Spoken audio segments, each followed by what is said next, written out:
Ahoj, ak žijete na Slovensku a zaujíma vás, či je maklér Pocket Option legálny, ste na správnom mieste. V tomto videu vám odpoviem na túto otázku a vysvetlím, ako bezpečne začať dobrodružstvo s binárnymi opciami. Pocket Option je moderný broker, ktorý bol založený v roku 2017 a získal si veľkú popularitu vďaka svojej platforme, ktorá je vybavená jedinečnými funkciami, ako je kopírovanie obchodníkov, obchodné signály, bonusy a mnoho ďalšieho. Služby makléra využíva viac ako 2,000,000 obchodníkov.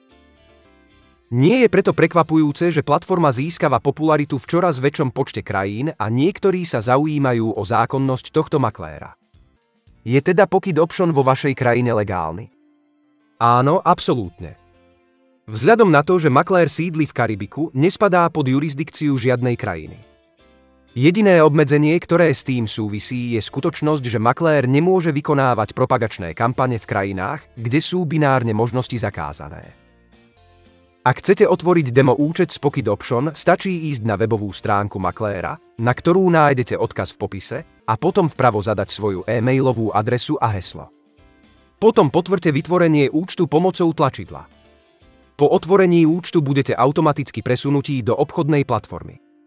Ak si účet otvoríte pomocou odkazu v popise, získate voliteľný 50% bonus za vklad. Ak chcete bonus aktivovať, stačí kliknúť na žlté tlačidlo v pravom hornom rohu obrazovky a vybrať spôsob vkladu.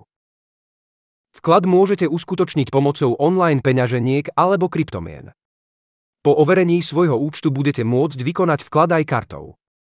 Overenie účtu spočíva v zaslaní fotografie občianskeho preukazu alebo pasu a následnom potvrdení adresy bydliska pomocou účtu za elektrinu.